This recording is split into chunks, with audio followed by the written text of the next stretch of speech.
This meeting is being live streamed, and now I'm going to record. And now we're going to let them in. This meeting is being live streamed, and now I'm going to record. And now we're going to let them in. They're all coming in the door. Welcome everyone to Trash Talk number 27. This is the pre-Tandy Assembly 2022 edition. That's right. This time next month, we're going to be all together in Springfield, Ohio. I've got my plane ticket and my room booked. I'm just finishing off the stuff that I'm going to bring with me. And after a long break since 2019, I am sure looking forward to being there. So today we're going to have our usual up to 2 hours of trash talk discussion. I'll go around everyone at the table. You can tell us what you've been doing. We've got other news coming up, like Dusty's got the next issue of TRS-80 coming out, and Reva Rude Brewers is here today. Hopefully he'll be visiting us in Ohio as well. We don't have many rules here. Don't swear. The only person allowed to swear is me. And if you could switch all your mobile phones to silent, we'll kick it off. So I'll just go straight to my main man, Peter Satinsky, who has the photo of the old Tandy Assembly 2021 behind him. Are we good to go, brother? I'm already here. Can't you tell? I'm waiting for everyone. Okay. Wait, that was this weekend? Oh, yeah. It's exciting. It's exciting. What do we got? A month to go, right? Yeah. About a month we'll be there. Yep. We're all lined up with tech track speakers and presentations, and the auction is going to be awesome because I have a little stack of stuff I'm bringing. I know a lot of other people are. Mav, I'm anticipating that the trivia contest is going to be second to none this year since you're running it. Yeah, well, I'm looking forward to it. I'm about to start writing it now, so that will be that will be amazing. And if people can understand me, will it be even better? I have to work with you guys on how to learn the machinery, but it looks pretty simple. So I'm looking forward to it. And this year I'm going to try and involve the audience in it. So I'm hoping everyone's going to be there and they will bring a pen with them. Great. So other than working on that and getting that all set up, I haven't done that much this summer, to be honest. I've been doing a lot of camping and getting outdoors, enjoying the outdoors, enjoying my new camper. So that's been great. I still have an episode of the podcast I need to publish that we recorded like a month and a half ago or so. So I want to get that out the door before Tandy Assembly. And I can just be focused completely on the show. And once the fall hits and the winter hits, I'm going to retire more into my dungeon and work on some of my TRS-80 projects. So that's about it. Roundup 2. Roundup 2, Electric Boogaloo. We're going to break anything Dogs are robotic. Yeah, that's cool. Any discussion that's worth mentioning here about for the early arrivals, what's planned for Thursday? Well, that would be unofficial, and Yes. so I cannot comment on that. Okay. We're still taking suggestions. Okay. The plan is, we'll have discussion beforehand, but we'll meet the morning of, Thursday morning down for breakfast and discuss. We've talked about, maybe going to the Air Force Museum again. Last year it was just 3 of us, so it's not like it's going to be a heavy refresh. It's better in a bigger group. For people who are newcomers to Tandy Assembly, Yeah, we have an unofficial sort of get together on the Thursday, and we go and do something. And we'd usually discuss it in the breakfast room at the hotel there, and come to a consensus and go do it. Back in 2019, Eric and I had a great time at an electronic surplus place, which unfortunately isn't there anymore, which was a real bummer, because I was looking forward to going back to it, but time stops for no man.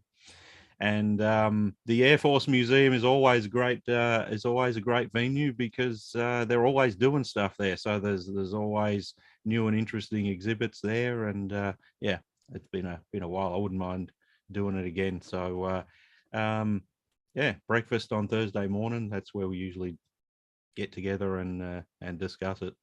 Look for the nerds.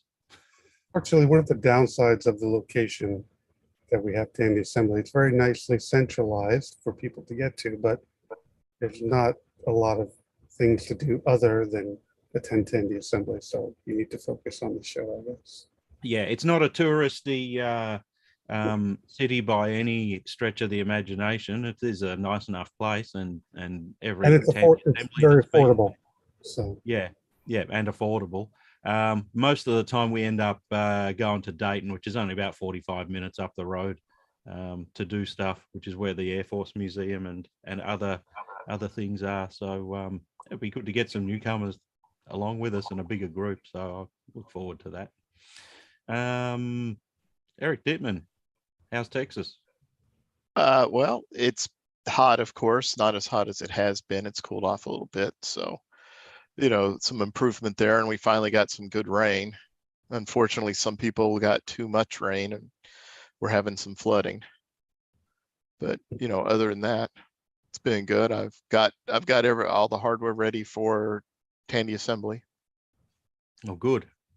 I'm looking forward to that. I'm reliant on people to bring hardware, because obviously that's the one thing I can't easily bring with me from Australia. And so we're again, I'm back for another tech track talk / history lesson, which is what I think I'm best at for the tech track. So yeah, let's make it a great one.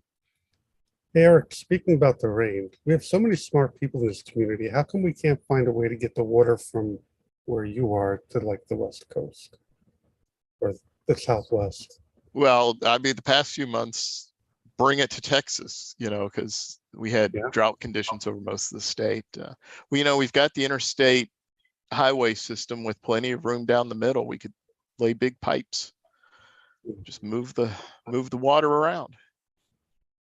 You could power the control valves with Z80 microprocessor. You might need to use a Z180 for that, for the higher. We can send you some of ours, Peter. Except you'd have to call it water. Yeah. All right. Now, all right, Eric. So that's pretty cool. I guess we're all finalizing everything we're taking. It's probably a good moment to mention that people often walk up to me and buy lots of stuff from me at Tandy Assembly. So if you have anything specifically you're after and want to place a pre-order, now's as good a time as any. Make sure you don't miss out. George Phillips. Hey, Buddy, what up?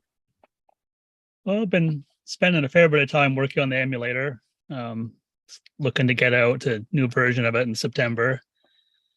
And the TRS 8-bit contest is rolling along pretty well. We've had 5 different entries on the technical side of it, basically compressing down the Wordle dictionary. In fact, I can show you where they all stand here.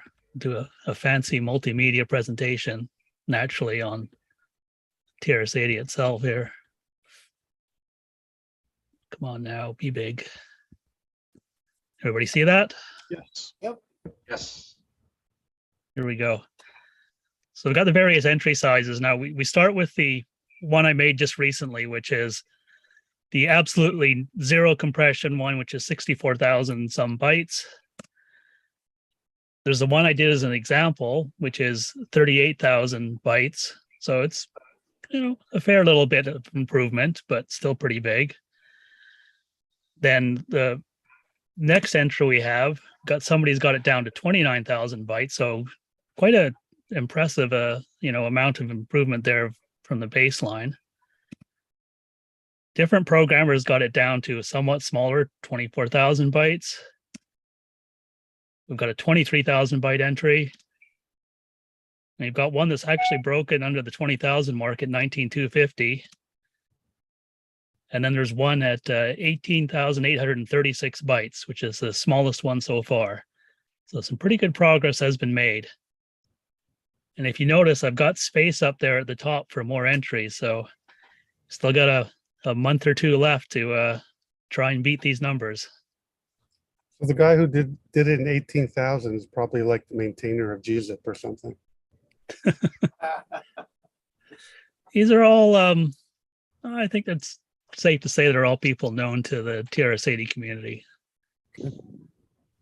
I'd be tempted to take out all the stupid words. I play Wordle daily with a good friend, Neil Blanchard, and they've kind of gone past all the common 5-letter words. Now they're down to some really random ones, which, a word I may use once every 5 years or something like that. And I'm like, come on, like yesterday's word was ruder, R-U-D-E-R, which is, I wouldn't even consider that a word.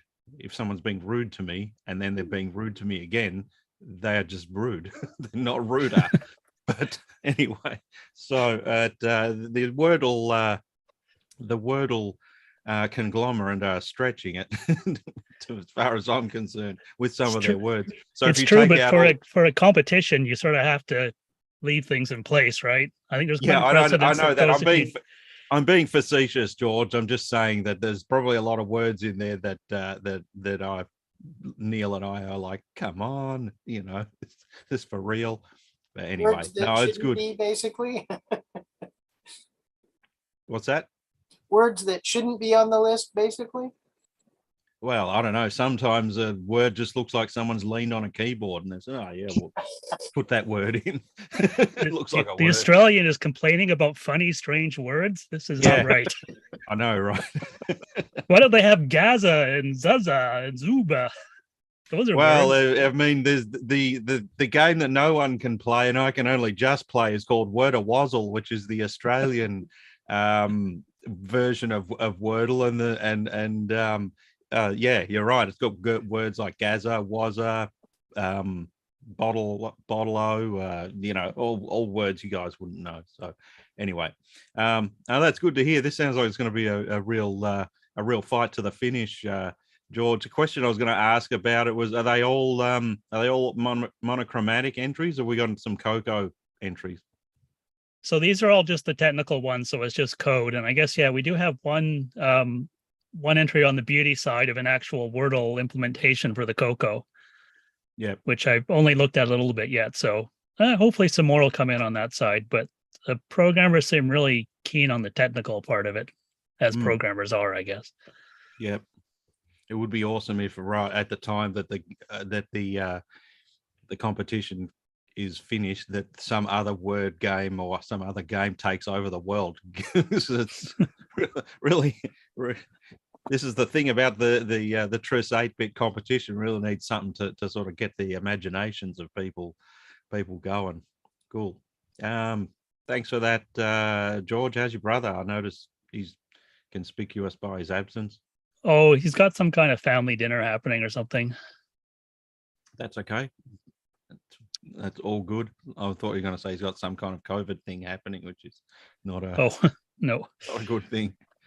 All right. Thanks for that, George. And you're sitting out this Tandy assembly, is that right? Yeah. A niece decided that October 1st was a great day for a wedding. So that's that. You'll be missed, but there'll always be another one next year. I You think bet. there's a spare ballroom at the Springfield Hotel. Well, there you go. Have her move it real quick. I'm Ohio. Cool. Okay, thanks, George. Dusty. Good morning. You're muted. Yeah, you need to unmute Dusty. Still muted. That's better. There he is. Sorry about that. Yeah. The space bar didn't work. Well, good morning, everybody. Yeah, you do realise it's 2:15 in the morning here, don't you? But unfortunately, Dee and I have been COVID bound. I wasn't too bad with it, but poor old Dee really hacked it badly. So, but that was 6 weeks ago. I'm fully recovered just about, but Dee's still struggling a bit. But yeah, we're working on TRS-8 bit. If you're a bit late with an entry, if you get it to me sort of in the next few days to include it, I'm hoping to publish a week today as you guys, but a week as yesterday to me, all being well. Got some interesting little bits again, so I'm quite looking forward to hearing comments and seeing what's going on. I just wish I was traveling over to Ohio to be with you all, but unfortunately that's not going to be. But there we go. Maybe next year. You never know, Mark. Yeah. How many pages are we up to so far? I've just clocked over 45. Okay. So Not we're a bad. bit low this time, but as I say, it's September, and strange enough, that usually is the smallest issue of the year. So that's not too bad, really. Question to everyone who's looking: is anyone writing a pre-Tandy assembly article for it? Crickets? That's okay. I've started writing one, so there will be one as submitted in the next day or two. Dusty, I just wanted to make sure that wasn't reinventing the wheel if someone else was doing one. So No, I've not heard anything from anybody yet, but of course a review of the event would be much appreciated for the December issue. Crikey, December doesn't seem possible. Where's the summer? well, yeah, I know. Cool. All right, Dusty, thanks for that. No worries. Quinn and Barnes. G'day. Hey, sound working okay this time? Sounds great. Good. All right. Just a couple of things. Let's see. Tim Mann sent me a patch collection for enhancing DMK2CW. It's mostly to add more robustness for error detection, and added some new enhancements to the DMK format as well, which will need to get published somewhere. That's for supporting German formats that we're helping a archivist over and working for a German museum to restore some software. So I haven't integrated them yet, but I've been kind of busy, but hopefully we'll get that out in a couple of weeks. For the most part, it doesn't affect anyone, especially with TRS-80s. The other thing is I got a hold of Philip Oliver. He was the co-founder of the Cornsoft group, and along with Russ Wetmore. And back in the day, he was the single-handedly wrote the Scarfman and Missile Attack games for the TRS-80. He later hired Charles Guy, and so I've been trying to get him to open up some. He's told me a lot of stuff about the history of Cornsoft Group, and I've been trying to see if I can get him in to go onto some vintage or TRS-80 podcast and talk about his time with the company. But so far, he hasn't been willing to respond there. He currently founded another company called, let's see, was it Keimer Meds? He's working on antivirals. So here's a guy who back in the early 80s was writing Z80 code, and now he's working on antiviral medications. So I guess it's programming one way or another. You're programming a microprocessor or programming DNA, I suppose. Well, he's a very clever person, that's for sure.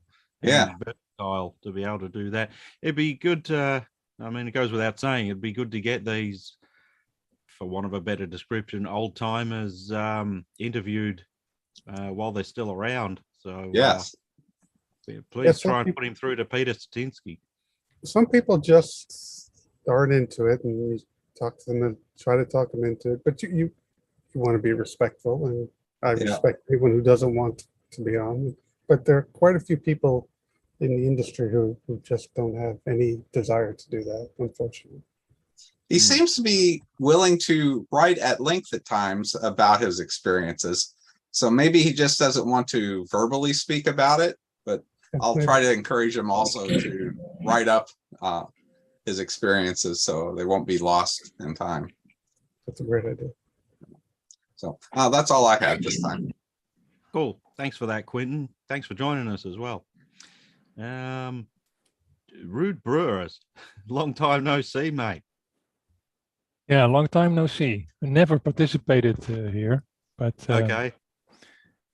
I think before coming to America, I will. Over here is 3:30 in the morning. Oh, wow. Yep. You and Dusty are the true believers. You're up at some crazy hours. I mean, it's lunchtime here on Sunday, but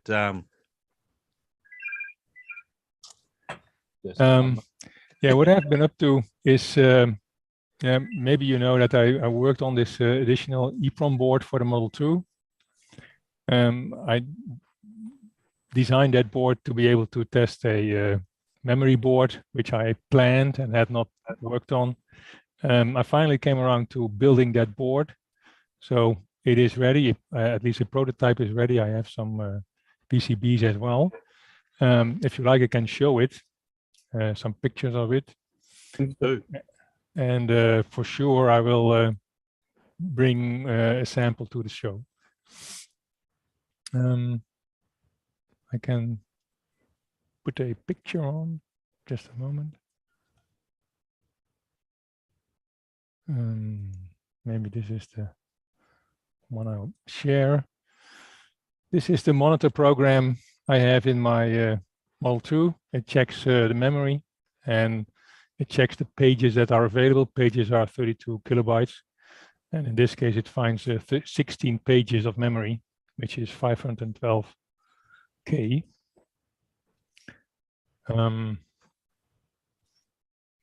So this is what it looks like in a little bit more detail, but this is the naked board. It fits, yeah, it's the width of the connector and then sticks a bit out. So it's a very small board. It's just what's needed in there. And this is the backside. I took the liberty of putting a Tandy logo on. Later on, I realized this might get me in trouble, but okay. Yeah. Nobody will see it as long as your board is in the computer. So. Hey, looks good. Yes. And this is the board populated. It's actually quite simple. It has the buffers for the address lines, for the data lines and the control lines. And then it has 2 GALs in there, one for the memory selection and one for port selection. This large chip is the 512K RAM, static RAM, of course, which makes it quite easy to use. And then here on the lower left, there are 2 arrays of LED displays, single LEDs, 10 LEDs in a row. One is used for, actually both are for diagnostics purposes. You don't need them absolutely, but it's very nice to have a display of the address lines, the memory selection L0 to L3, which is the 15 banks, and the V is indicating that the video, which is memory mapped in the upper bank, is active. So you can see a lot of things. And this is all in port FF, which is by design. And this is port FE, which is displayed. It's only an interrupt reset, but it's also very useful when you write your own software to be able to set and reset the LEDs here. And what I also did was have 2 lines here, so it can trace on this board and show the signals through this display as well. Now that's easy usage. And this is how it looks into in a Model 2. Extend the board, as you know, and then the view is from the top and the picture is turned over. But I wanted to show you here. You have the red LED is showing video is active, and then here it shows that page number 1 is active in the upper 32K. So and this is even working without nothing else active. So there's no memory yet. But for my program can run even without any memory in the Model 2. And this, yeah, any questions? So here I'm running 2 wires to the diagnostics, and you can see here a red LED on, which is indicating of a logical high level in my things. So, and if I show the schematic briefly, just a moment.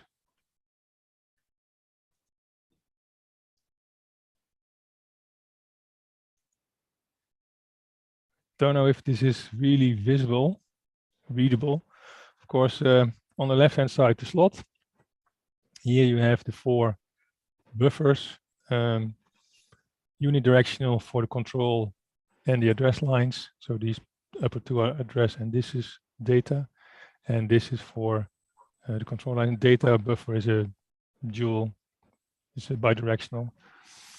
And I have the latches for the signals that go to the LEDs here on the right. And the latches, this is one which shows signals I've called K0 to K7. And this is the other one, L0 to L7, where actually L7 is video. And then the 2 decoders for the memory map and for the I/O. And the memory map has 2, actually 3 jumpers, but these 2 are important. One jumper leaves the memory for the page 0 and 1 original. So you can have your original board in, put in this 512, and it will not be active for the original memory board. And it can also disable boards, maps, sorry, pages 14 and 15, which are normally used by the hard disk controllers. And then, of course, large chip is the memory. That's about the board. Rude, will this be workable in a Model 12 style computer? Yeah, I have taken into account that it should fit in my Model 12s as well. I have not yet tested it in the Model 12.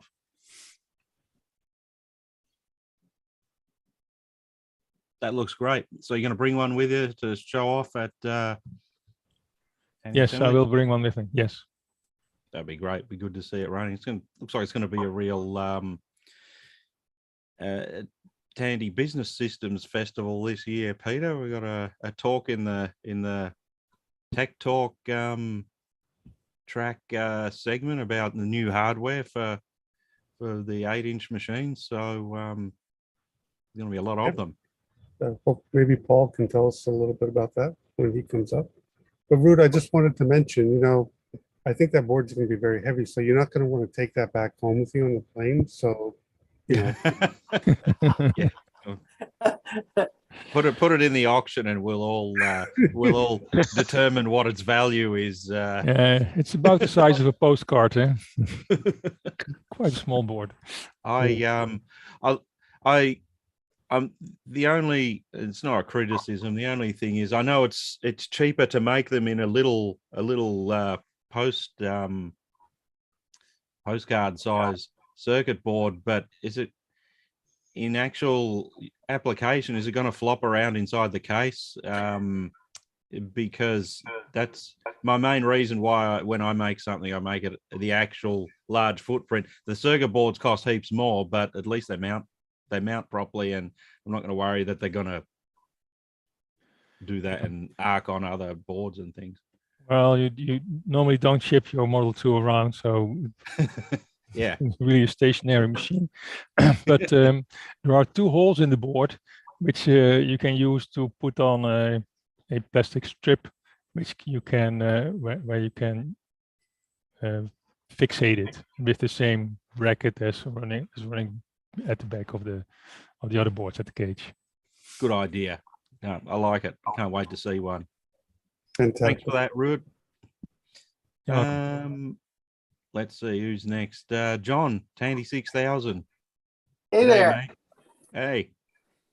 So as you all can probably guess, been very busy working on what we're bringing to Tandy Assembly. I'm so excited. There's going to be so much new stuff to go and look at. And I'm not just talking about, the stuff we're bringing, but it's like everybody, I don't know, it's just, there's going to be a whole, tidal wave of new big Tandy stuff. And I can't wait to see it all. I'm really, really excited about it.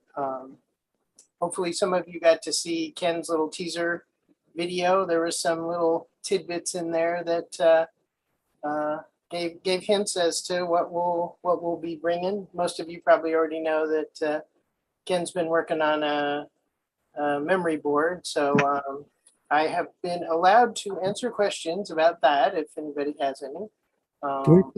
Can we play that video? Ken Here? said he preferred not to because of his mentioning of a trademark of a certain chili. Okay. And he knows how vicious the YouTube guys are about trademark stuff. So he asked that we not. I kind of thought it was okay, but he's the guy that would get in trouble. So I was like, well, all right, post it where you want, and folks will come and look. It was a very amusing video. I enjoyed it. Yeah, it's on the Discord, the Tandy Discord, if anyone wants to see it. On Ken's project channel. So yeah. I've been working hard on the kernel that we're gonna also bring. Designed to give good Xenix support for the big memory card. So there's some stuff in there. There's a hint in the video about what this kernel might do for you. That's about all I'm allowed to say about that. Let's see. Oh, I'll be bringing the last of our first edition keyboard adapters. I think I've got 3 left now, so I'll have 3 of those that I can sell, and the Model 12 keyboard connectors if you need those. Let's see what else. Yeah, it's been super busy. We're all trying to just get everything done and settled before it's time to throw stuff in the suitcase and head off to the airport. So yeah, it's been it's been a little hectic, a little busy, but I'm super excited to see just all the cool stuff that's gonna be at the show, and to obviously see everybody there. So yeah. All the 8-inch love that's been happening, this is really incredible. When I think about where the 8-inch community was 5 or 6 years ago, nobody was developing anything for it or writing software. There was barely any software even available, and it's really come a long way. We've kind of helped bring it back to life, so it's really awesome to see. I'm super excited to see what all's going to be there. Yeah, you let go of, yeah, I was gonna say Pete let go enough hardware that people can actually work on things now. So thanks for Pete. Well, between Pete and Bobby, yeah, there's going to be plenty of big Tandy there to see stuff running on there. So yeah. Oh, speaking of Bobby, he put out a new Xenix distro that's got all kinds of modern tools. You might want to check that out. I know he was a little bummed he couldn't be here today, but he had some family stuff going on. But I thought I'd throw that out there for him. He's pretty excited about getting the modern tools for Xenix out there. So definitely worth checking out. Bobby's been awesome. He's like the leading cheerleader for Xenix these days, and his passion is amazing. Thanks, John. Much appreciated. Look forward to catching up with you in a month's time. Indeed. Let's see who's next. Let's say Aaron Brockbank. Hello there. Yeah, well, yeah. I'm good. I've just just had some things going on here the last few months, which is why I haven't been on the last couple of Trash Talk Lives. But yeah, everything's going fine now. So yeah, there's not a lot happening TRS-80 wise, but a whole lot of other stuff happening. So yeah, Stuff is happening. Yeah, yeah. So yeah, I've as I just said to Dusty, I've talked to Errol about Sid Trug, and Errol was going to send Dusty an email. So hopefully, yeah, he's having some fun as well. So Are they that's going to basically attempt it. to reboot it? Well, I don't think they're going to do. I don't think he's going to do that. I think it's more to do with the web page now. He's getting them together. So I think that's about the gist of it. Okay. Yeah. For those who don't know, Sid Truck is the Sydney TRS-80 user group, one of Australia's oldest TRS-80 user groups. It was fairly active until about 5 years ago or something, and it sort of had a long and slow wind down. Now it's really just a website. So, but there's a lot of information on there. So it will be good if they can make something of that. Yeah. Cool. Thanks for that, Aaron. No problem. Craig Skeels.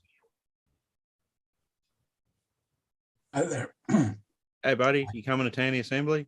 I don't think I'm gonna make it. I just finished contracts. I've been busy up until yesterday, basically, and now I've got the time, but I'm not sure what's next for me. So I'm not sure I can put it together that quickly and get out there.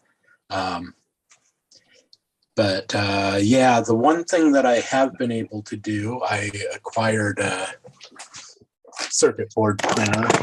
Maybe I can show it down there. The Volterra, and I made this little. Sorry about that. I know that shakes too much. Okay. And made their little hello world kind of circuit. It doesn't do much, but the intent is that I can start printing some prototype circuits up for TRS-80 stuff. And so now I'm studying that in board layout software that's current, and not the stuff that I wrote for the Coco about 30 years ago. Yeah, see if I can start making some of the stuff I designed. I've got stuff like this I used to just draw out on paper. And yeah, I think I can start to be a little more productive, especially if I have a lull before I start some more work. But is anybody reproducing those 128 by 48 graphic pads that you could get back in the day and you draw your little spaceships and things on them? It seems I'm like sure an you easy can download them somewhere and just print them off as required. Yeah, it seems like an easy thing to do. Yeah, I know. And by the way, nice to see you, Peter. Thanks for joining us, but your volume's up way too high. Yeah. If I knew how to turn it down, I'd turn it down. Just move a meter back from your microphone if you can't turn it down, or whatever that is in the imperial system. It's like a hectare. Yeah, that's right. All right, we'll come to you. We'll come back to you in a minute, Peter. But I'll try to figure it. I'm pretty sure the scans of the down. Yeah. Count to 5.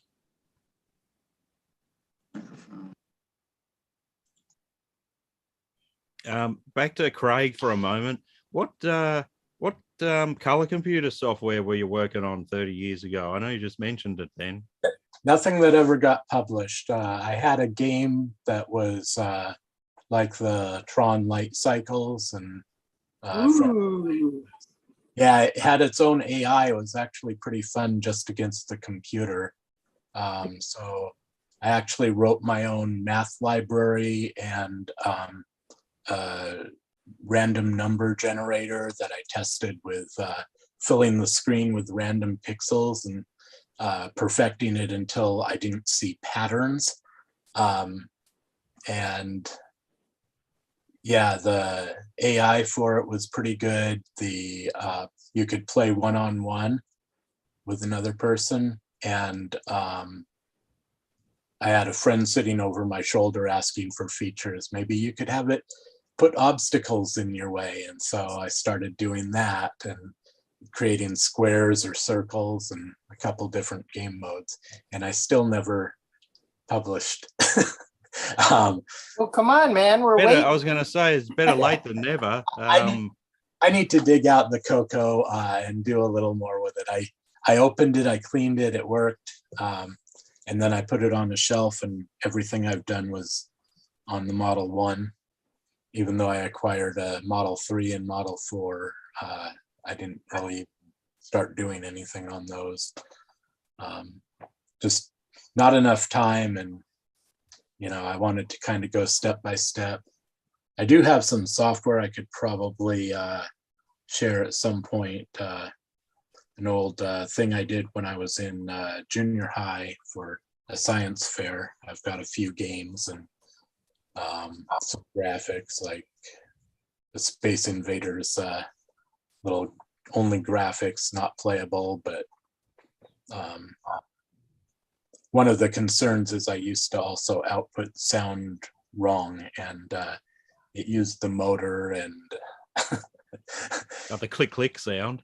Yeah, I mean anything that made sound, and yeah, so I wasn't very knowledgeable about how I could be breaking my machine and burning out the relay at the time, but it sounded cool.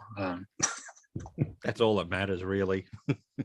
All right, Craig, thanks for that. Good on you, mate. Let's see. Bill Bright. How you going, buddy? Long time no see. Yeah, I've been kind of hiding. So it's been busy. About 2 months ago, I became a grandparent for the first time. So learning a whole new role. Congratulations. Thank you. He's already been in the computer room, so he likes the MC10. As much as a 2-month-old can like a computer. But I'm excited to hear that there's going to be some big Tandy stuff at Tandy Assembly. I do plan to be there. For those of you that were at last Tandy Assembly, you'll know that I had a couple of other machines floating around. One of them was a Model 4. I went to Tandy Assembly with 3 broken machines and walked away, 2 out of 3 working. So that left the 16B still a mystery. Not used to the big Tandys, but trying to get it solved and working has been kind of difficult.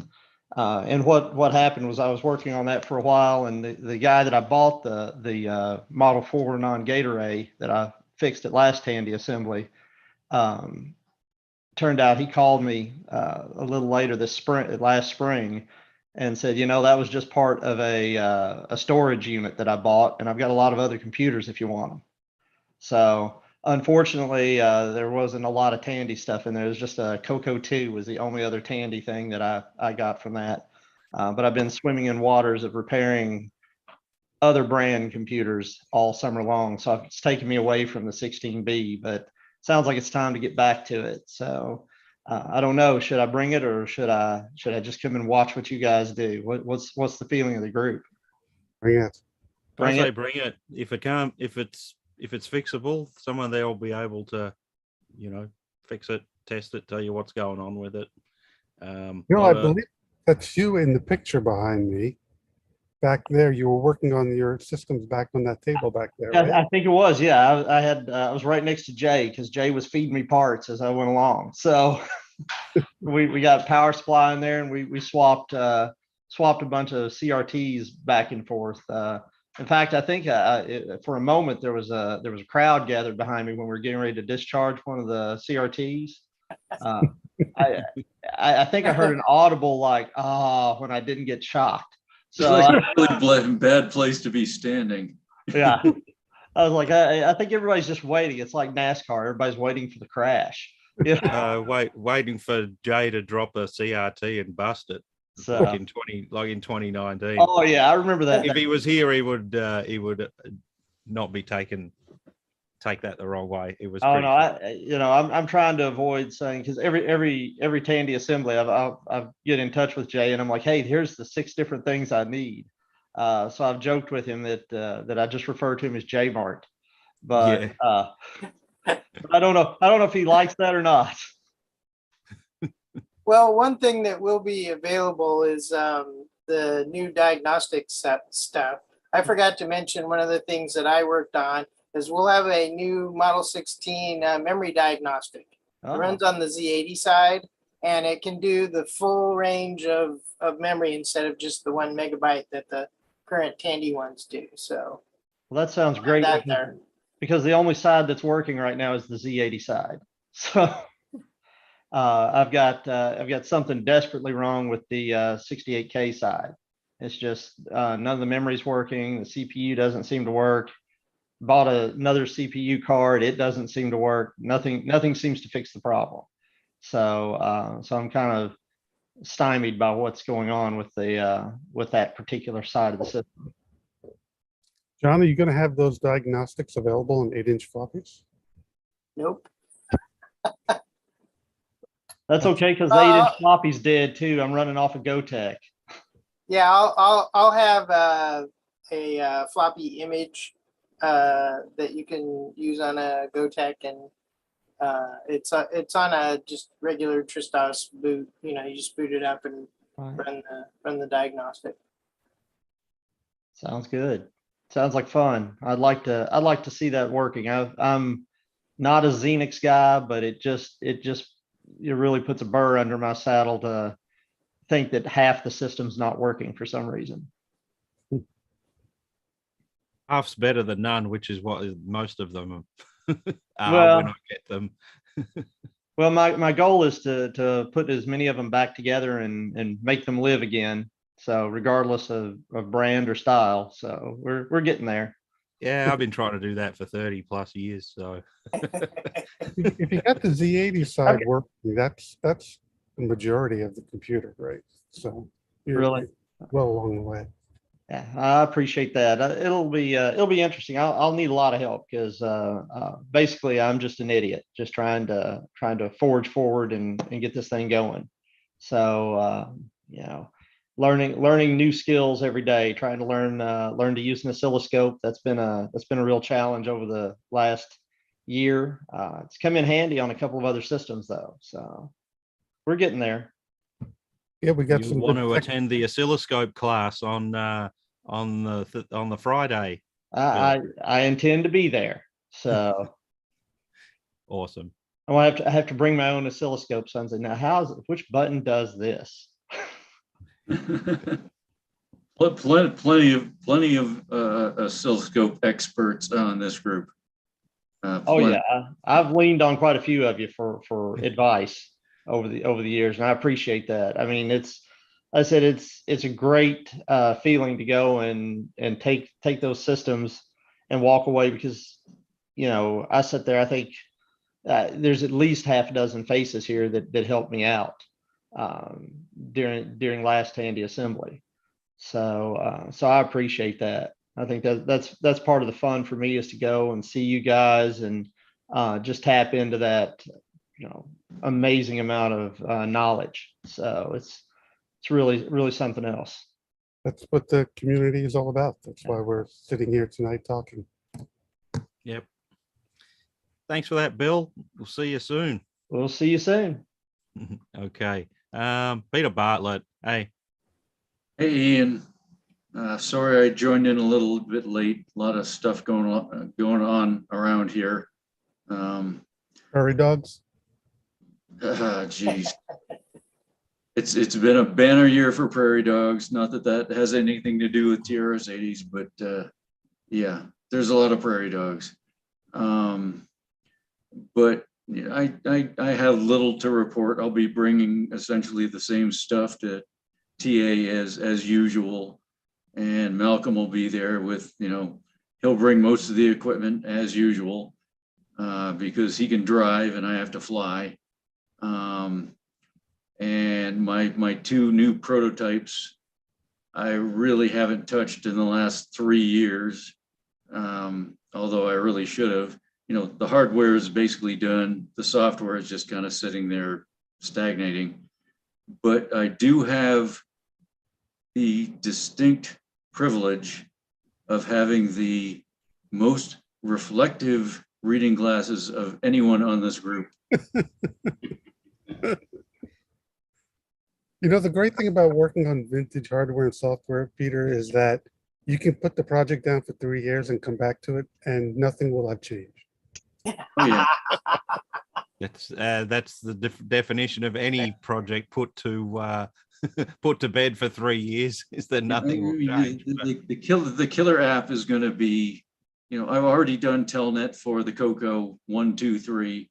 It's not a real complete implementation, but I showed it off at TA 2019 for crying out loud, and Neil Blanchard was pretty excited about it. So there's Telnet there. I haven't touched that in 3 years. The killer app for the Mize and Me's replacement board is going to be wireless, obviously, and SD instead of CF, because CF is sort of, compact flash is sort of going the way of the dinosaur. They're getting very expensive and hard to find, and the ones that I do get tend to be pretty unreliable. So, I have to sift through a lot of them to get my customers something that's really, really good. But I think the SD and Wi-Fi thing is going to be a game changer, and that will eventually. At first, it'll be a replacement module for what people already have with their Mize and their Me's, which is a CF card adapter. They'll plug this thing in. You'll have to reprogram your FPGA, which is no big deal.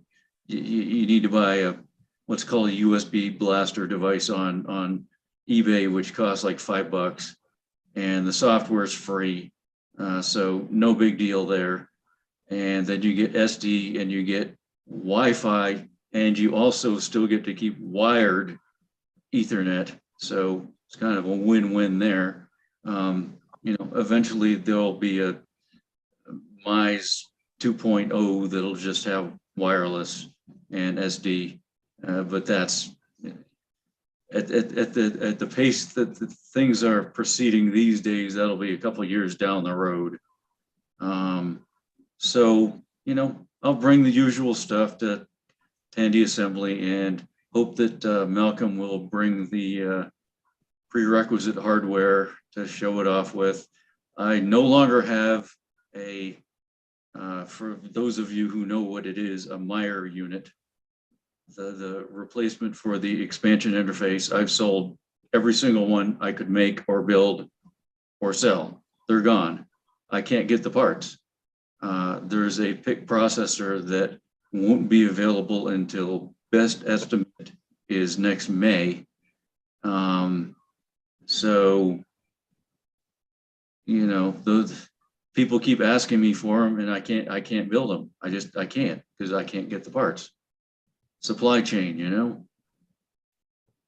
We were having the same problem with the keyboard adapter. You can't get those little Pi Zeros anymore. You just can't. They're unobtainium. Get on a ship and go over to China and kick some butt, but I don't think that's going to help. So yeah, I've been affected by it as well, not as badly, because most of my stuff that I do is through hole, and the parts are relatively inexpensive. And when I find them. I buy them, I try to buy a lifetime supply of them. So I sort of had a little bit of a lull earlier in the year, but now I'm sort of back in production. But it's just lucky that most of the stuff I do is with through-hole devices that are relatively easy to procure from a number of places. And Yeah, it's inexpensive. every time I buy a lifetime supply of something, it turns out to be not a lifetime supply of something. I know. It's kind of the way it works. People Yeah. buy way more stuff than you think they're going to buy. Yeah, well, that's why whenever I bring anything to the market, I'm kind of like, yeah, I'm going to be lucky to sell 10 of these. And then I sort of look back over the invoices for boards and things and sort of have to pinch myself. I sold 50 of these things. It surprises me. Yeah, my invoice numbers have long since exceeded 500. It's kind of ridiculous. That's good. That's good. But it's not. It's. I hate to put it this way, but it's sort of a dying marketplace. Well, nobody's getting any younger in this in this field, in this hobby. There'll be a time when everyone who needs a Fred or a Mize or a Mies will have one, and then you'll then have plenty of time to work on your other projects. There's no shortage of projects, trust me. There are new younger people coming into the hobby, not en masse, I would say, but you do see it.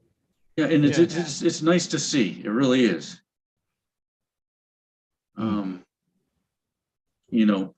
What do they really understand? What do they think of it? I only they can say. I don't know. Yeah, it'd be like us working on a Model T. We didn't experience it, but we can appreciate the historical significance. Yeah, except we don't know how to drive the thing because the gear shift is all screwed up. But sure. So anyway, I've got nothing new to report other than the usual. Cool. I'll see you in a month's time then. Peter. Yep, I hope so. All right. Craig Buchanan. Hey, hopefully you can hear me all right. Yeah. All right. Yeah, as far as TRS things go, finally got around to working on my LNW and got it working. It had no video, at least I thought it had no video, but it turned out the chip controlling vertical and horizontal sync pulses was bad. So it had no vertical or horizontal sync, and I had it connected to a flat screen, which wouldn't do anything without that. But when connected to a tube doesn't care if there's sync or not. It just like says, well, this is the garbage I got, and it throws it on the tube, and you go, oh, well, there's signal here. It's just garbage. Anyway, so I got that fixed. I had a second problem with it, which was surprising.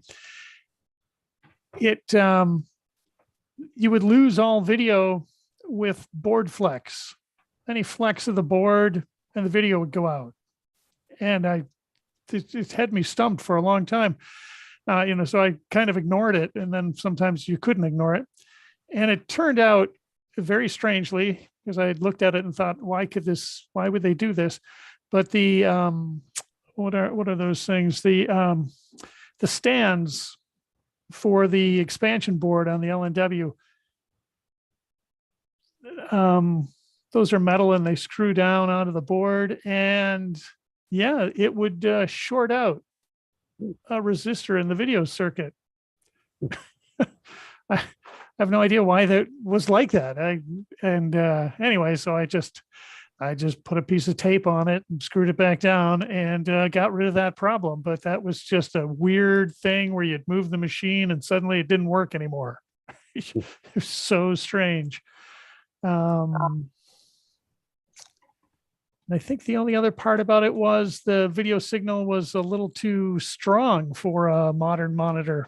So yeah, put a resistor in line with the video signal to bring those levels down to something where it just didn't overload the display, and so you had everything was very low contrast. You couldn't get blacks, very white. So other than that, I've got to get back and hook up some drives and take it forward. But at least the thing's running now. So that was that's kind of my my TRS-80 activity of late. I don't know if anybody else. I didn't hear anyone else mention that Adrian's digital basement. He made a diagnostic ROM for the Model 3, and he thought perhaps the Model 1, but he was using video memory for the stack. So I was like, well, that'll run on some Model 1s, but not very many. I don't know if anybody saw that or caught that. I haven't followed that up on YouTube, but I thought that was great that somebody was doing something for a diagnostic for the Model 1 and 3. Oh, you're muted. Hello. Hey, Craig, I have a quick. Daniel, did you have something to say? I just want to get involved in the conversation. All right, I'll come to you next. Then we're just finishing up with Craig, and then the floor will be yours. Craig, is that LNW you're working on? That's the full computer, is it? Not the expansion unit. Correct. It's the base. It's the full unit base and expansion. That's awesome.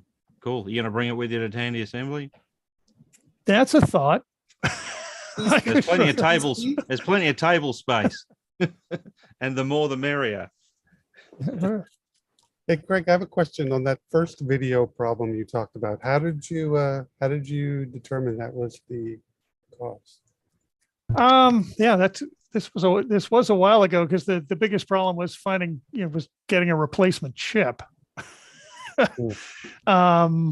But no, just looking at the signals, just putting a scope on.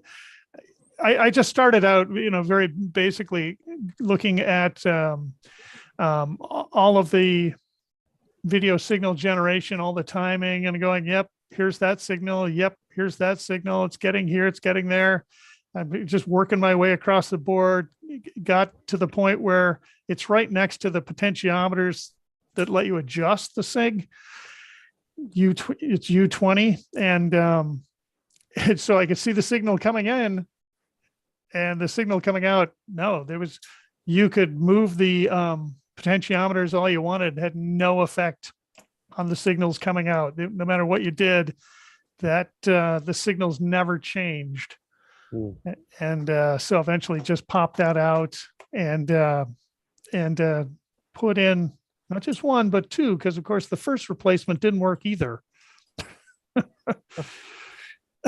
So that's why I never ordered one IC, but order a row of them and put the second one in. And then I was like, well, look, this actually works. So yeah, so I checked it that way. And I also checked it by simply, pulling the chip out and putting it on a breadboard out of the circuit and just testing that, yeah, you put the signal in and it does not do what you think it should. So yeah, sounds like they borrowed the sync circuit from the Model 1, and it suffers the same problem that many Model 1s do, needing their video sync drivers replaced. So pretty common fault in those things. It's good. Interesting that you mentioned before as well, the signal is very much overdriven. Eric and I were talking about certain, what were they, Eric? Model 1s, but they have much brighter signal on the RCA monitor. You actually have to turn it down. Well, the TC3 upgrade. The TC3s have a much more image. That's for those who don't know, a TC3 is a Model 3 and a Model 1 case. They're quite incredible feat of engineering. Pretty Cool. rare. Yep. Thanks, thanks, Craig. Thanks for joining us. That. Where are we? Daniel, how you going? Good, good. Well, back in like 2020, my cousin Sam had a TRS model 80 Model 4 to give me. Grabbed it from him and tried it out. It had a couple issues. It's a upgraded TRS-80 with a CPU mod, I think, or memory mod too. 128 kilobytes probably around that time. Yeah.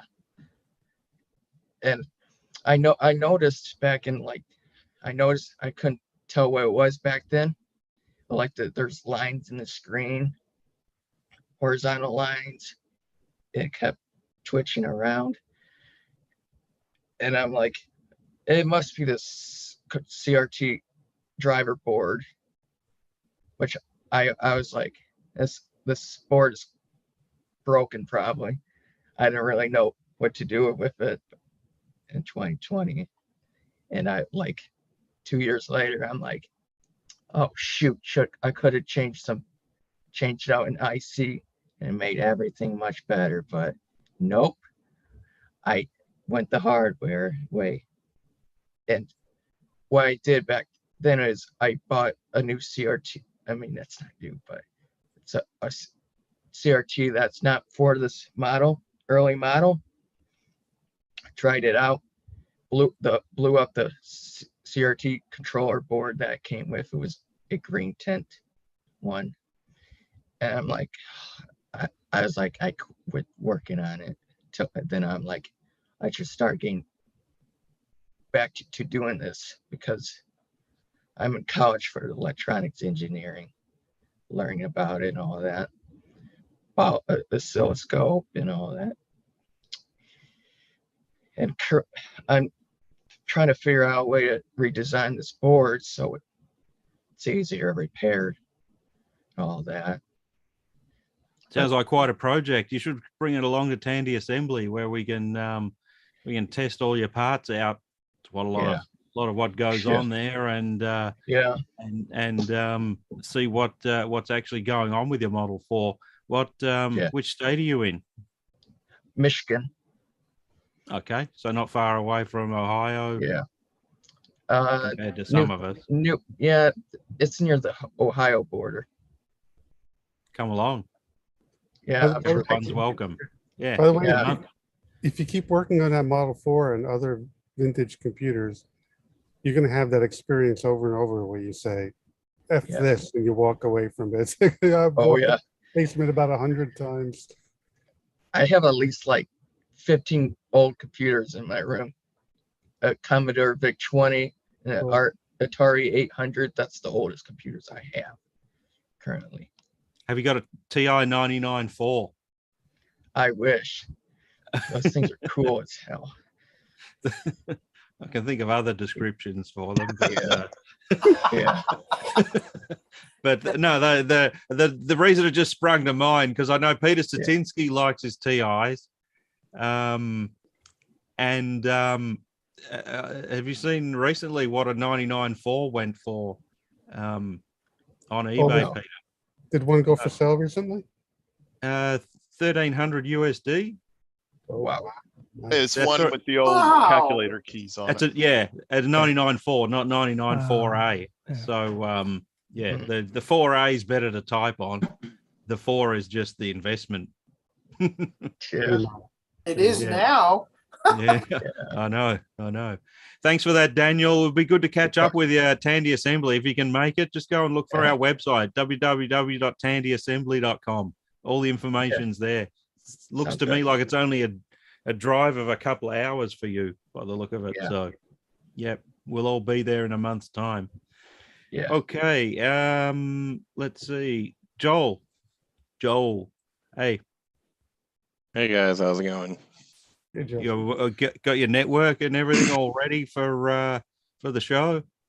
Yeah, I wanted to have a live setup going, but I couldn't get these projects off my table soon enough to get a live demo going for the thing. But I did finish both of my pages on our site for both the Network 3 and the 2000. So they're up and running. You can check them out. There's a bunch of videos for the 2000. I'm going to work on some demonstrational videos of the Network 3 and then get them up on YouTube so that, you know, people can see how it works, because writing about it and reading about it's only half the, what do you call it? Half the experience, right? So, and then those who get to come, those who go to Tandy Assembly obviously get to see it in person, which is pretty cool. But yeah, it's all still working. It's got the 2000 in a whole nother, it's got its own room in our other spare guest room right now. It's set up, and yeah, just checking them every week, making sure do they stay working. Any problems, let's get them fixed, you know, while we can. This other Model 4 is driving me crazy. It's got a glitching CRT driver that I've been messing with, and I think I've nailed it down to the hot what is it, horizontal output transistor. But folks are telling me that they don't flake like that. They usually either they go or they don't, right? They don't not go and then work again. So I got to pull the board, check solder mounts, and yeah, check everything else, and probably hopefully not have to change it. Maybe it's just solder joints. But I'm gonna yeah, say working on sounds to that. me like a dry joint on the hot, but that's what I would check first. But also the main connector is very thin solder on it, and it oxidizes like the rest of the bus connectors on the TRS-80. So I have been in the past re-tinned that connector and then filed it down so that the thing can plug back on it, and that often fixes it. Okay. So give that a shot. Does it operate? Does the screen change when you give the computer a love tap on the side?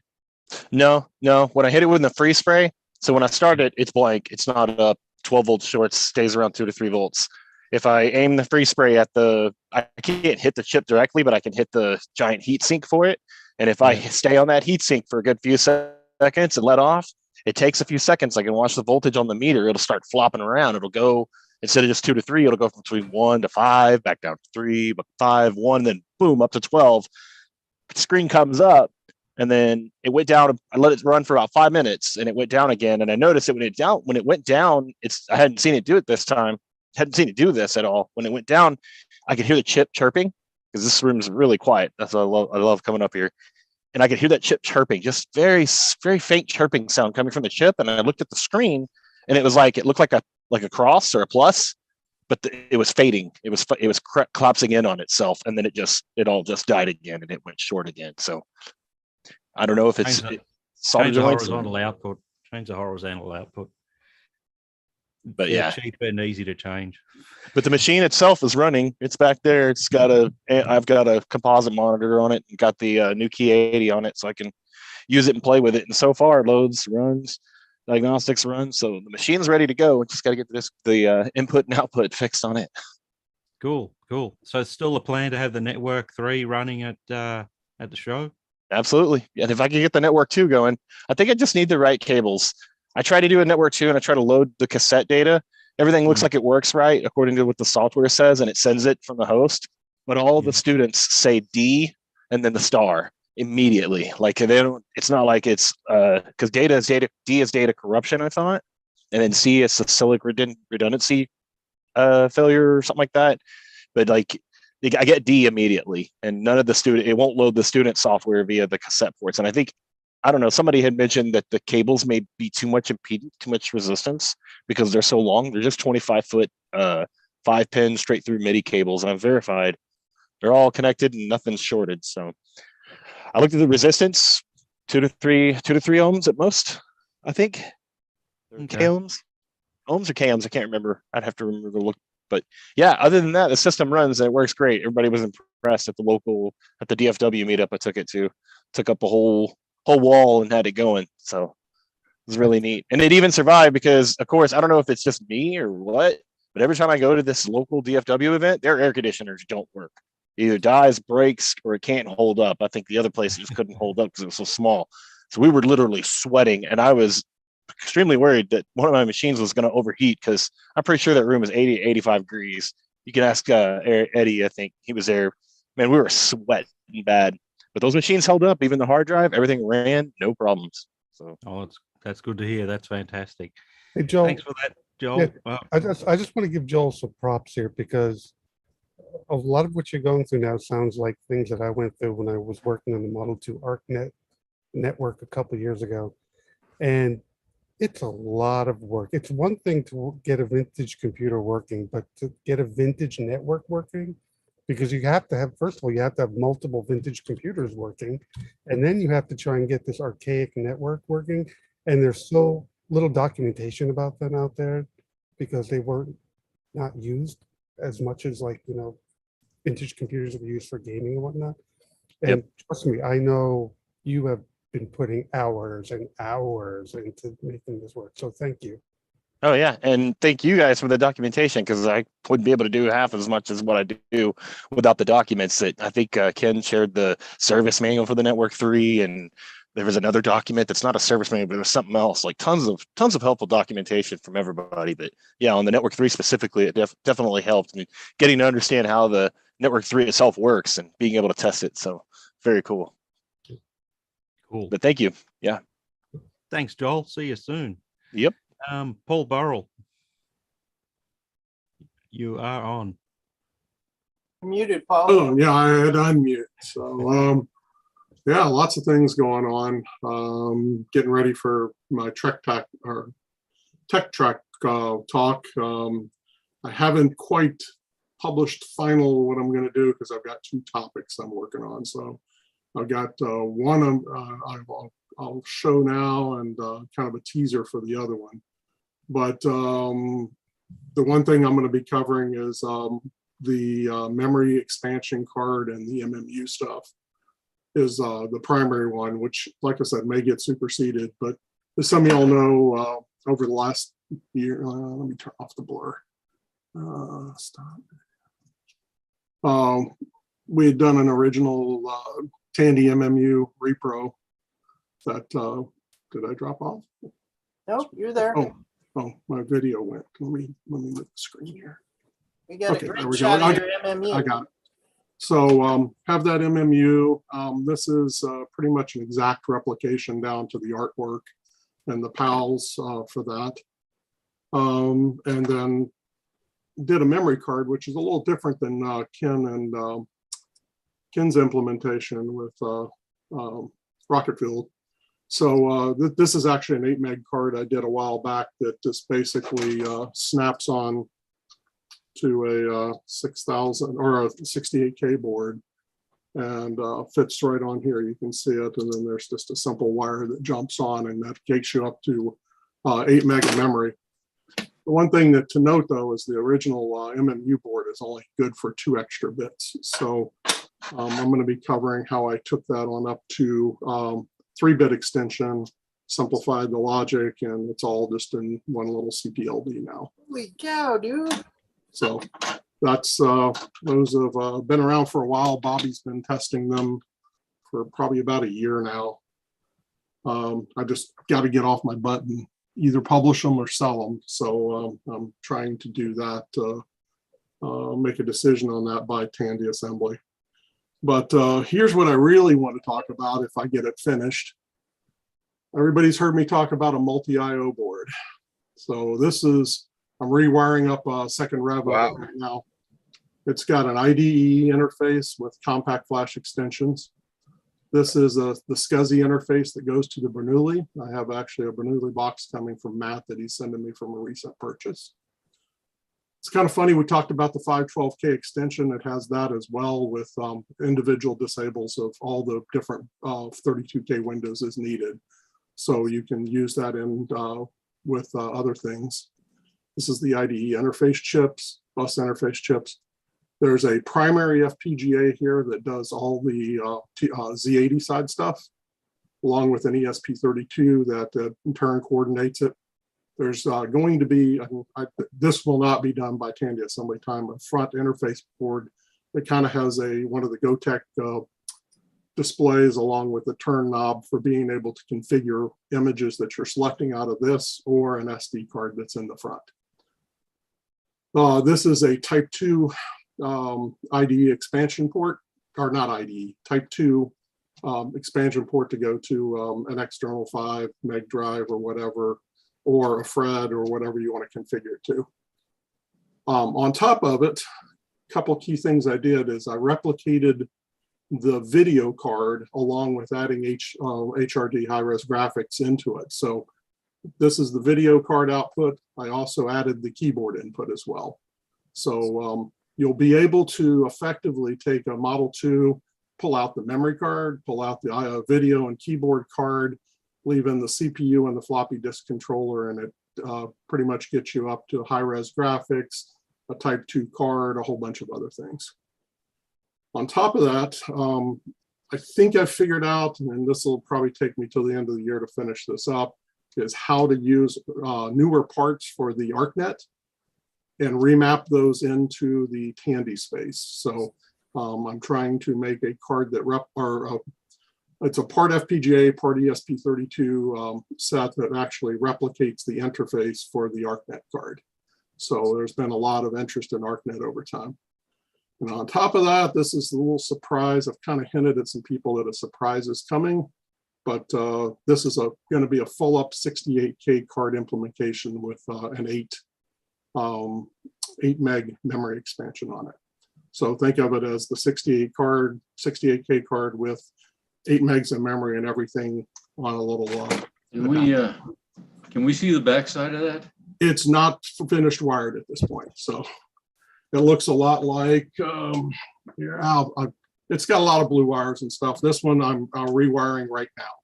So I have another implementation that I've gotten to a point where I've tired of some of the wiring that's on it and made some design changes. So Fair enough. I'll have that wired up probably in the next 2 or 3 days. I finished up a lot of the FPGA code over the last couple of weeks, and I got all that worked out. So I hope to have it all done and tested by TA, and that'll be my presentation if I pull that off. So, dude, that is mind blowing. Well done. So it's 9 pages of schematics and a whole bunch of figuring out a whole lot of things that you don't need and do need on the interfaces. The only thing I didn't add that I had plans to add is the Corvus interface, and I just don't think there's enough takers for that. So. So yeah. Show me that's it. Well, so here comes the whole thing about selling it, and I'm going into a debate, and this is kind of an interesting discussion. You know, there's not too many people that want these things anymore. I'm doing it for the fun of it. That's one reason I haven't been in a rush to sell some of these. Is part of it is I want to make sure they're right. I'm a lot like I like to be like Peter. I want to make sure it's right. Peter Bartlett. I want to make sure it's right before it really goes out the door. And had some problems with some of the memory stuff. Like I said, I took a little different approach than John and Ken did. So it's but it will work across all boards. And that, John, have you tested across all boards or just the 8 meg? Our memory card works with all boards. Okay. Yep. So the both 6s and the 8. Okay. Good. Yep. Got a question. Did you? Sizes and flavors that we've tried. Yep. Same here. I've got a handful of boards here. Did you get the diags working for the 68K side memory test? Yeah. Not from the Z80 side, but from the other side. Oh no, I haven't. Okay. I think I'm allowed to say this. One of the things that's on my plate, but it's not going to make Tandy assembly, is new offset limit test for the 68K, because we really need that now. Nope. I actually got some of that work done, but I don't know how well it works. So maybe we can collaborate a little bit on that. Oh, that would be awesome. I love that. So yeah, I have some of that source code originally. So I think I have a better understanding what it does. I'm trying to extend it to 8 bits, or the 8 megs. So right now it only works up to 4, right? Yeah, 4. So that's what's going on with what I'm doing. And like I said, hope to have all that ready and demoable. I was hoping to get around to laying out a real board for it by Tandy Assembly, but I just don't think that's going to happen. Unfortunately, I've got thrown on a couple of really tough things at work. So let me just say one thing: helium is not your friend. So I'll let it go at that. I'll let it go at that. Okay. Thanks for that, Paul. Good on you. Look forward to catching up with you soon. Okay, later. Let's see. Who? Paul Metcalf. Paul Metcalf. Hello. Yeah, had to unmute. Couple of things that I was doing this past month. Unfortunately, the beginning of July came down with COVID. My girlfriend that lives with me, same thing. So give me a little time to work on a couple of projects while we're home for about a week. And got a probably the cheapest in recent days voice synthesizer, TRS-80 voice synthesizer, original, off of eBay. Non-working, of course. Got it diagged and figured out it was a couple of the identifiable logic chips, and now it's fully functioning. So relatively easy fix. Other than that, one of the other fellows mentioned the Adrian Black diagnostic ROM project that he had done one for the Model 3. Wasn't sure if it would work entirely on the Model 1. I downloaded and burned a chip for my Model 1. My Model 1, it does work because I have the lowercase mod is done to mine, the 8th bit on the video. And it does seem to work. So if unless they've changed how they're implementing the stack, it should work on most of them that have had the lowercase mod done anyway. And one of the things that Adrian had said was he was putting them into larger EEPROMs than you really needed to, and you need an adapter board to wire it. I found that I had a stash of TMS 2516 EEPROMs kicking around, and the file fits into that fine, and it's pin for pin replacement, goes right in. No board, adapter board required. Still fairly reasonable on eBay, can still find them. So that was project 2. And project 3, a bunch of guys have been helping me a bit on the Discord with the new Chroma TRS board. It's not going so well. It refuses to do anything but background color and sound, but no graphics per se. I can't figure out if it's the Fred that's causing the conflict, or if it's something wrong with the RAM that I've been getting for it. Things just don't seem to be. It's just refusing to work. So I've had to put everything down for a while. We're in the middle of a move right now, getting a new place to live. So everything had to be packed away, and get back to that. I don't know, 2-3 years. Is that the case, Peter Bartlett? Is that how that works? On average. Okay. So unless somebody wait, wants. wait. I totally missed the point of that question. Well, you put down a project, he's got to be a couple of 2-3 years. You got to put it down for, right? And then you can get back to it. Is that the way that works? It's as you get older, it extends longer. Oh, okay. Well, if I'll go 4 years then. I'll get back I'm now at 6 or 7. Oh, okay. I was going to say, I've got a 50-year-old Mazda sitting in my yard. I've been meaning to restore it. I haven't done anything with it for 10 years. So it's not just computers that get, the project puts on the shelf. But Unfortunately, with the Yeah, move, yeah. I'm not gonna make Tandy assembly this year. So Well, my advice is I've said on the Discord is, you know, give up on the original Chroma TRS and just do a simple FPGA with an SRAM and it's just gonna work. hmm. When will you have that one ready, Pete? I've had that ready for 15 years. Okay. Well, come on, man, we're waiting. All right. Well, oh, cool. I won't get any more of these boards made up then. That's a no-brainer. In the Discord, for crying out loud, it's all there. Yeah, I was gonna say Matt's been putting that on an FPGA and kind of shown it already. So No, that's cool. For you guys that have a working one, what am I doing wrong? I don't know. I just got mine from Mav and it works. When I started trying to do okay, it wasn't called the Chroma TRS, it was called the Micro Color, which was a two-part article in 80 Micro magazine from 1983, I guess, and it's basically the same thing. The TFS 9918A with 16K of RAM and some address decode. It didn't have the sound or any of that stuff, and I spent like a year trying to get that damn thing to work, and the video was always just awful.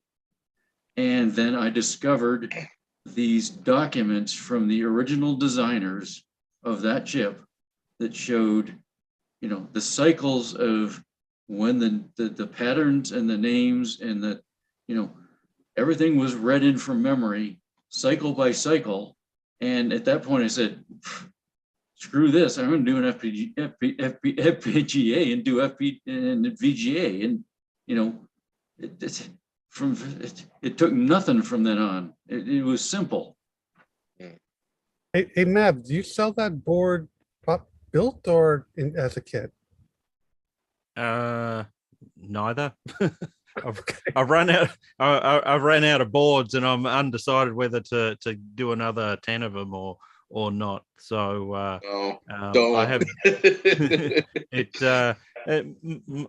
most people, like most of the things I sell in kit form, most people can get their kits assembled and working, but it always sort of doesn't sit well with me, the people that can't, whether the parts I've supplied are a problem or the skill of the people who are building things is overestimated. I'm not having a dig at you there, Paul. I'm just saying as a seller of kits, you sort of, when you post something off, you don't know even if the person who's building it knows how to solder or you know. And that's the problem that I had with selling kits for Mises and Mises is, you know, I never actually had a problem with somebody, you know, half building the thing and saying doesn't work and sending it back, but you're always worried that that's going to happen, right? Yeah. Without naming names, someone did want a kit version late last year of the Fred and the Quinterface in the box, and he assured me he should be able to build it, and so I sent it, and we had a long exchange of emails back and forth trying to work out what happened, and he ended up sending it back to me. I was able to fix it in 10 minutes because he'd had hair solders between a couple of pins on the Quinterface, which were a problem, and just a couple of other parts I didn't like that I replaced and got it working quickly enough. But fortunately, that only happens like once every year or two. But if it was any more frequent than that, it would become really grating on my nerves.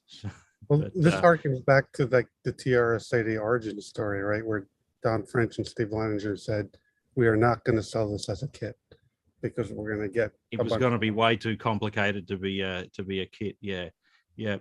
And as Mav said, Paul, this is not a dig on you, but I got mine, Mav, from you, I think assembled. I don't know if it was a prototype or whatever, but it worked fine. It's working fine for me. So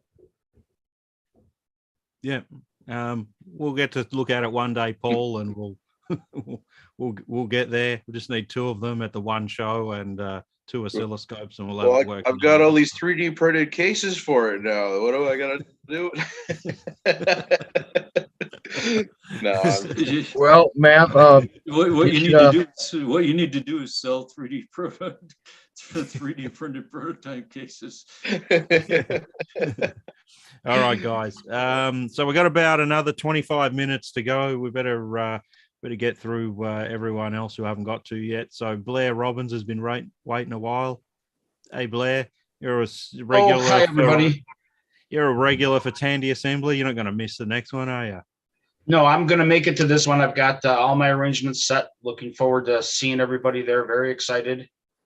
I haven't personally produced much since the last Trash Talk Live, so I don't really have much to report, but just a couple of things I wanted to mention.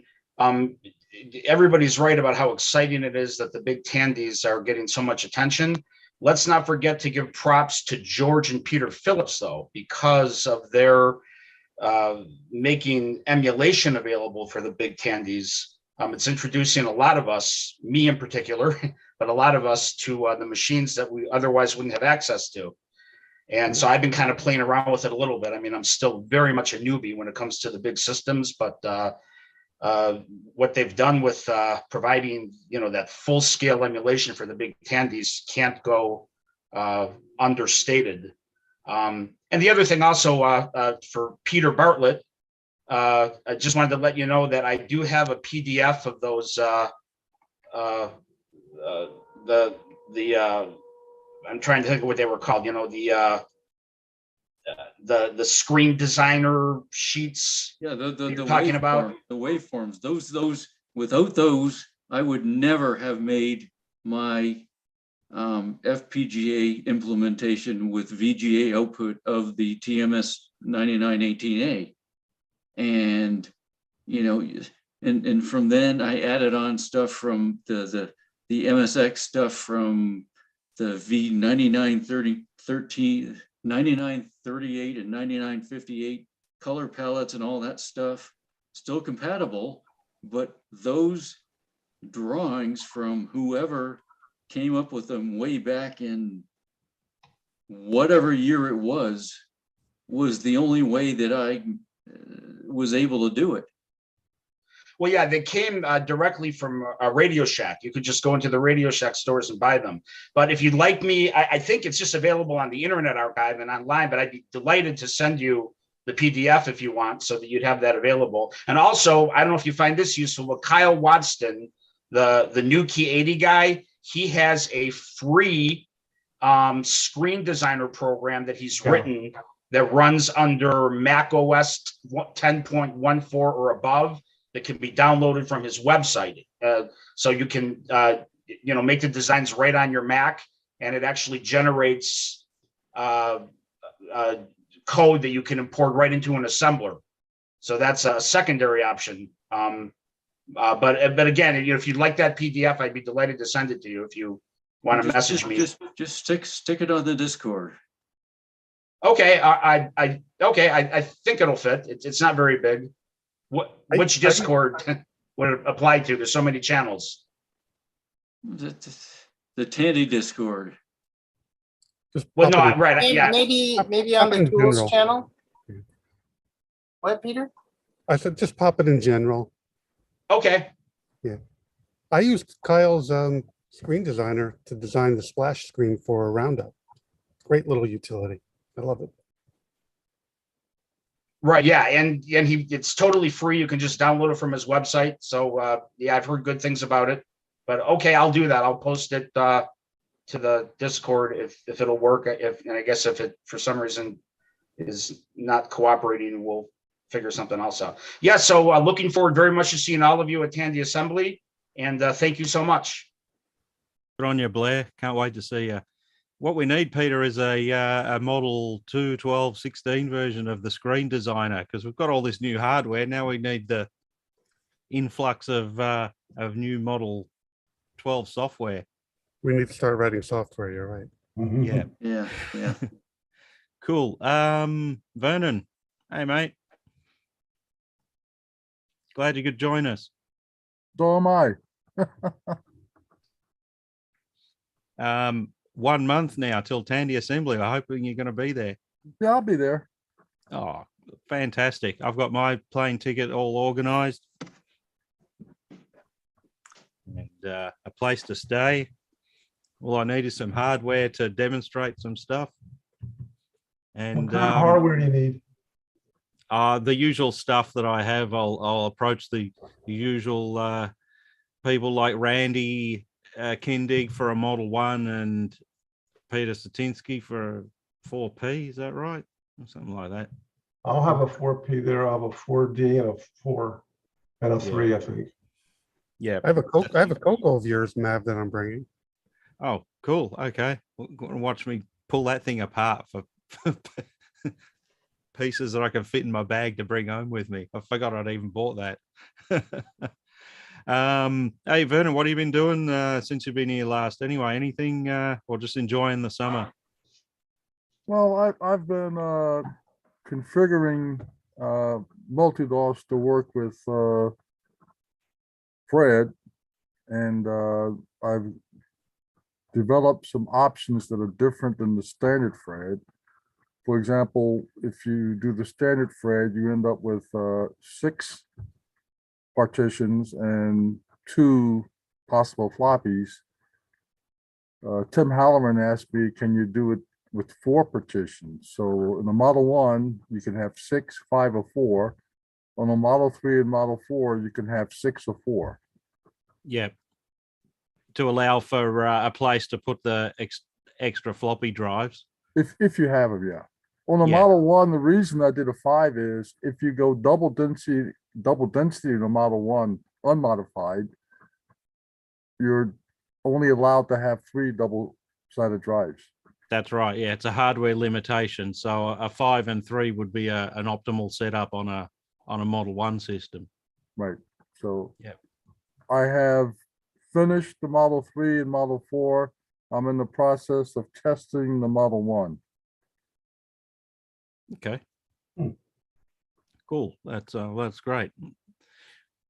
We can't wait to see them all running at Tandy Assembly. That will be Yes. be great. The next thing that Tim asked me to do was to get it to work with Auto Boot. Yep. And I've completed that in the Model 3 and Model 4. Oh, fantastic.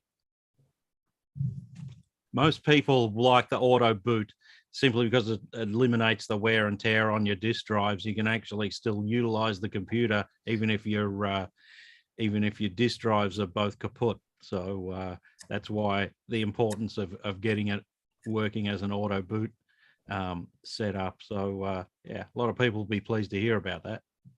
Well, how do I share my screen with you? Peter? There should be a share screen button at the bottom of the Zoom window. Yeah. Yeah. Is that it? Can you see that mess? No, nothing yet. So you click on share screen, then you have to, it's coming. Yep, now it's starting. Yep, so we see Zoom right now. Okay. This is TRS-80 GP. Go in here, and this is if it wasn't for this, there it is. There's right now there's 1, 2, 3, 4, 5, 6 options you can have on a Model 4. And this is the option that gives you, this is the one that gives you 1, 2, 3, 4 floppies. And 4 hard drive partitions of 204 cylinders each. File reset button. This is the standard configuration. Oh, if I can spell it. O-N-F-I-D. Ah, still can't spell it. Your okey's broken. See, oh, there it is. And that's only has 1, 2 floppies. Yeah, that will Okay. probably be the most popular one because most people have 2 floppies in their machine. But every so often I'm reached out to by people who've got external drives as And well. This is the Model 4 that has 1, 2, 3, 4 floppies. Okay. Yep. Okay.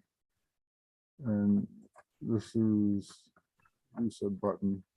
This other option, this is those are strictly, this option has Model 4, Model 3 multi-DOS. You can see Model 3 multi-DOS. And you can switch over to Model 4 multi-DOS. Hmm. Oh, wow, cool. And that's the one. See over in FIG. What does this have? This has 4 floppies, and it's 168 cylinders instead of 140 or 204. And then I need to get the Model 1 in here. Then I have this option. It boots up the Model 3 because that's the cylinder offset of zero. And you can switch over to esoteric, or you can switch over to the Model 4 multi-DOS. So that particular partition, you can have 3 operating systems. I have another one that shares LS-DOS and multi-DOS. It works with a true Model 4, but I don't know how to get LS-DOS to boot in the emulator, so I can't show you that one. And I have the Model 1 done by Tandy. I have it done tomorrow, I think. That's amazing, Vernon. Thanks for that, and it'll be good to finally meet you there.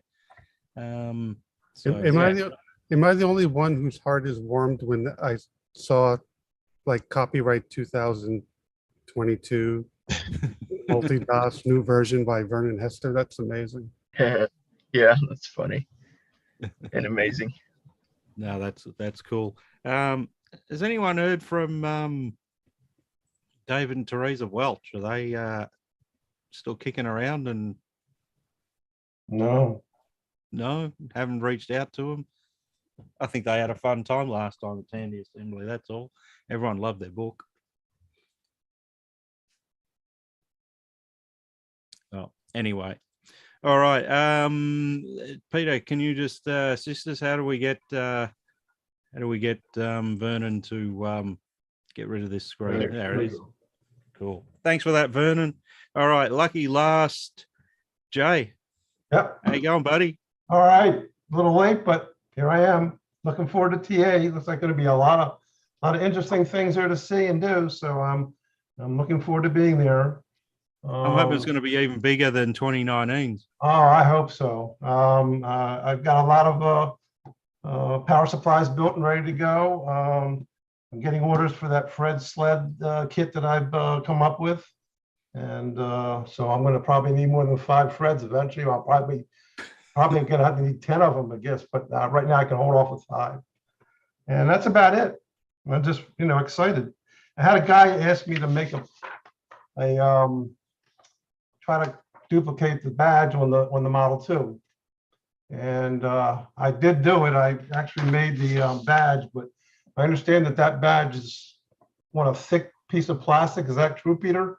It's 3D. It's a 3D, 3D badge. It's not flat. Okay, well, So I don't know if I can do the 3D, but I could, come close to it. But go ahead. I saw that post, and yeah, if it were me, I would leave that OEM badge on there. I agree. I think it's not worth. Well, I'm not going to probably end up doing this because it's too much money to do them, and I have to buy 10 at a time. But I think the way that machine looks, it looks fine. He wants the badge though, so I'm going to sell him a badge for the keyboard, and that's it.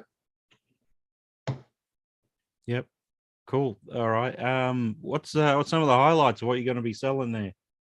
The same thing, badges, power supplies, the Fred kit, the Fred sled that for people who already have a Fred and just want to put it into a disk drive bay.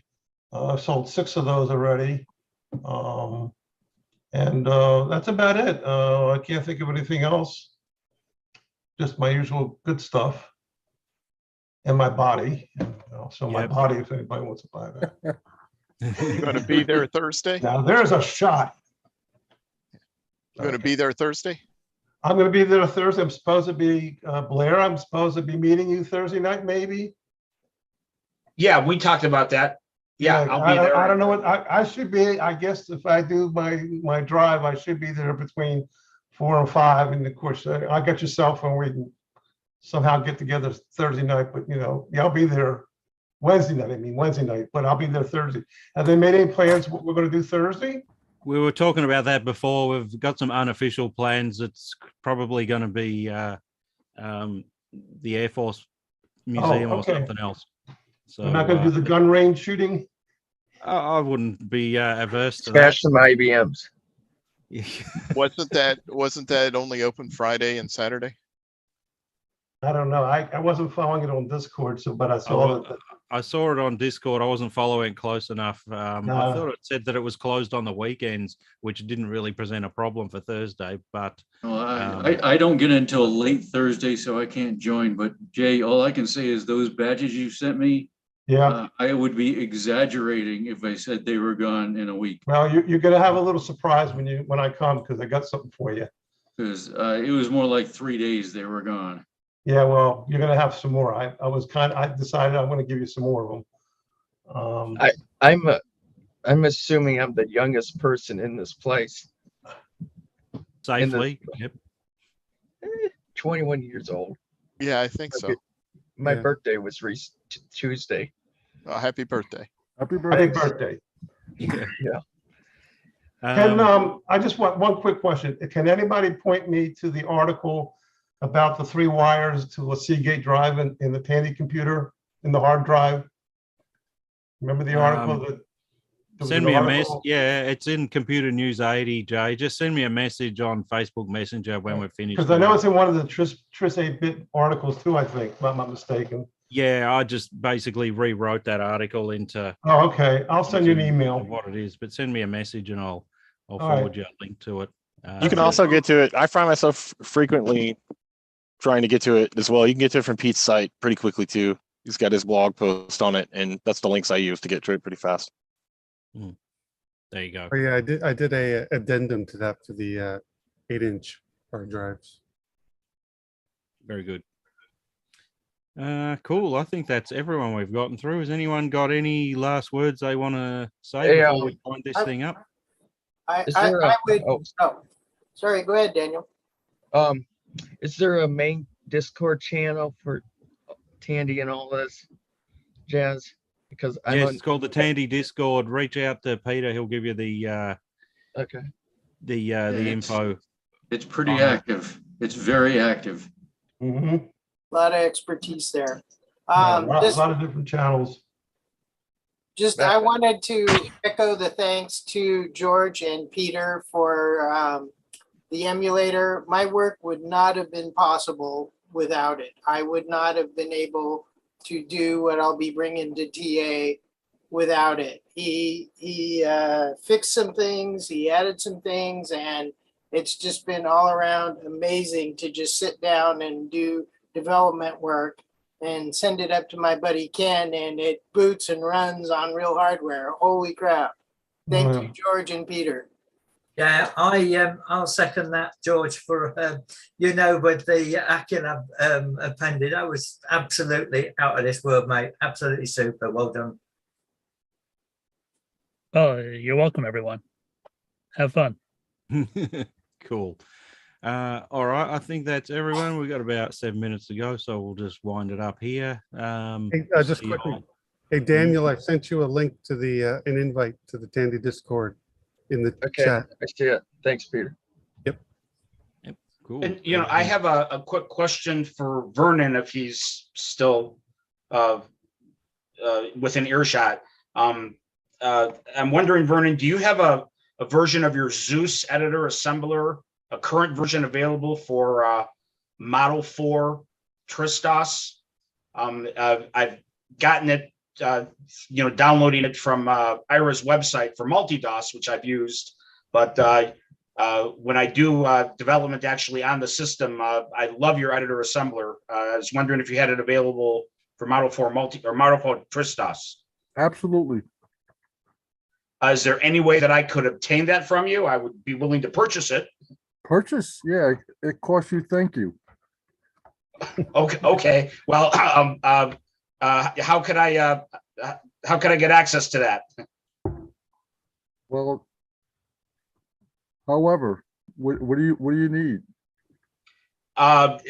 If I could just give you my email, could you just email me the file? Somehow, do you have it on a DMK, or do you have it as a CMD file, or? I have it on DMK.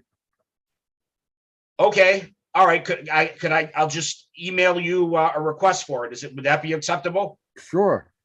Okay. Thank you so much. Yeah, Blair, you get your people to talk to Vernon's people. Okay. Easy, too easy. All right. I think that's everything. So that wraps up another Trash Talk Live number 27. We normally have these about a month apart. So, but next month will be a IRL Trash Talk Live. Right. And Hey, maybe we should try to do one at Tandy Assembly, a live show. That's a great idea. I mean, why Yeah, not? that sounds cool. Yeah. Yeah, I like need some that. more stuff. I need some more stuff to do while I'm there. So I'll just I'm the only one going to be on Zoom, and all you guys are going to be in to my person. pile. Yeah, I can walk around with a microphone and We're all going to be person trying to figure out why the heck the hotel wireless isn't working. yeah, exactly. Oh, Sean, you're back. You got 4 minutes. Sean Shinstra. Hello. There he is. I don't think he's awake. There he is. There he is. Yeah, I just ducked out for the last half hour, so yeah, I'll be and about to duck off again. Okay. All right. Well, we're just winding things up here. So, any quick update on the adventure work you're doing, or? Yeah. Look, I managed to get happy enough with the versions of it that I packaged it together and put out a release. So it's about another like 10% faster than it was last time. Hooray! And also found a couple of bugs if anyone was using transcripting. So if anyone was trying to send their output to a printer. Other than that, yeah, just kicking along with it and looking on how I can wedge it into other platforms. So seeing what I can do. Awesome. That's fantastic. Good to hear from you. You coming to Tandy Assembly? I'll see what I can do. Still not sure. All right. Well, we're down to about the last 30 odd days or so. So indeed, yeah, it's coming up close. Yeah, I've been watching the news, and Qantas have been gleefully increasing the prices of airline tickets because they can't make. They have. It's the pricing is special. Yeah, it's definitely special. All right. All right, good. Thanks that you could join us for most of the show, Sean. We'll catch up with you next time. All right, everyone Indeed. else, have a good evening, good night, good morning, too. good Sunday. Sure, Catch us night. next Bye. time around.